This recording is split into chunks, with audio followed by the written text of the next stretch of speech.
Hello दोस्तों, स्वागत है आपका एमजी कलेक्शन शो में। दोस्तों, आज के वीडियो में हम बात करेंगे रूसी S-400 के बावजूद अब अमेरिका से पैट्रियट सिस्टम क्यों खरीदना चाहता है तुर्की। और आगे हम बात करेंगे महज 18 दिनों में भारत ने किए 6 घातक मिसाइल परीक्षण के बारे में। भारत ने रविवार को नौसेना के स्वदेशी स्टील्थ डिस्ट्रॉयर INS चेन्नई से ब्रह्मोस सुपरसोनिक क्रूज मिसाइल का सफलतापूर्वक परीक्षण किया। परीक्षण के दौरान मिसाइल ने अरब सागर में एक लक्ष्य पर निशाना लगाया। ब्रह्मोस प्राइम स्ट्राइक हथियार के रूप में नेवल सरफेस लक्ष्यों को लंबी दूरी तक निशाना बनाकर युद्धपोतों की अजेयता सुनिश्चित करेगा। मिसाइलों का परीक्षण ऐसे समय में हो रहा है जब पूर्वी लद्दाख में वास्तविक रेखा LAC पर भारत और चीन के बीच तनाव जारी है। वहीं बीते 2 महीनों में भारत ने कुल मिलाकर 12 मिसाइलों का परीक्षण किया है, मगर ब्रह्मोस के सफल परीक्षण के साथ ही भारत ने महज 19 दिनों में 6 मिसाइलों का सफल परीक्षण किया। ऐसे में आइए जानते हैं वो कौन से 6 मिसाइलें हैं। 1 अक्टूबर को laser guided anti tank missile ATGM को महाराष्ट्र के अहमदनगर में MBT अर्जुन टैंक से दागा गया। 3 अक्टूबर को भारत ने उड़ीसा तट से परमाणु शक्ति संपन्न शौर्य मिसाइल के नए वर्जन का सफलतापूर्वक परीक्षण किया। 5 अक्टूबर को भारत ने एंटी सबमरीन वॉरफेयर को विकसित किया है और स्वदेशी निर्मित स्मार्ट टोरपेडो सिस्टम का सफलतापूर्वक परीक्षण किया, जो कि टोरपेडो रेंज के पार anti submarine warfare ASW operations के लिए आवश्यक है।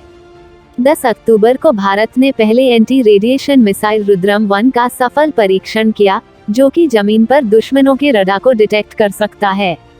18 अक्टूबर को INS चेन्नई युद्धपोत से ब्रह्मोस सुपरसोनिक क्रूज मिसाइल का परीक्षण किया गया। 22 अक्टूबर को पोखरण में स्वदेशी नाग एंटी टैंक गाइडेड मिसाइल का सफल परीक्षण किया गया। मिसाइल में fire and forget top attack यानी आसमान से हमला करने की क्षमता है और मजबूत से मजबूत टैंकों को भी तबाह कर सकती है। इसकी रेंज 500 मीटर से लेकर करीब 4 किलोमीटर तक है। अब बात करते हैं तुर्की की। रूस से S-400 एयर डिफेंस सिस्टम खरीदने के बाद तुर्की अब अमेरिका से पैट्रियट सिस्टम खरीदने की योजना बना रहा है। तुर्की के रक्षा मंत्री हुलुसी अकार ने कहा है कि अमेरिकी पैट्रियट सिस्टम को खरीदने के हमारे सारे विकल्प खुले हैं। हाल के दिनों में अमेरिकी F-16 लड़ाकू विमान के ऊपर रूसी S-400 डिफेंस सिस्टम को टेस्ट करने पर दोनों देशों में तनाव बढ़ गया है। अमेरिका के कई सांसदों ने तुर्की के ऊपर प्रतिबंध लगाने का प्रस्ताव भी US कांग्रेस में पेश किया है।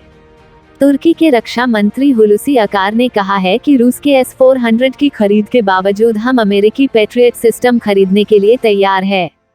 S-400 का अधिग्रहण हमारे लिए एक प्राथमिकता नहीं बल्कि समय की आवश्यकता थी। इसका यह मतलब नहीं है कि हम नाटो से अलग हो गए हैं।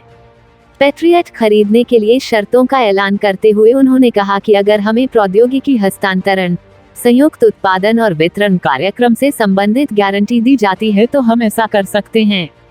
अकार ने कहा कि हम विकल्पों को लेकर अपने सहयोगियों के साथ बातचीत कर रहे हैं। उन्होंने अमेरिका पर तंज कसते हुए कहा कि हम यह नहीं सुनना चाहते कि कोई हमसे कहे कि हम बेचने के लिए तैयार हैं, लेकिन कांग्रेस डिलीवरी करने की इजाजत नहीं दे रही है। अमेरिकी सांसद पहले से ही तुर्की और रूस की बढ़ती गतिविधियों को लेकर गुस्से में है। ऐसे में इस बात की संभावना कम ही है कि इस डील को इजाजत मिले। तुर्की की चाहत अब अमेरिका और रूस के साथ पावर बैलेंस करने की है। तुर्की को लगता है कि अमेरिकी राष्ट्रपति चुनाव में ट्रंप की विदाई निश्चित है। ऐसे में अगले अमेरिकी राष्ट्रपति जो बाइडेन तुर्की को रूस के साथ संबंध रखने पर थोड़ी भी रियायत नहीं देंगे।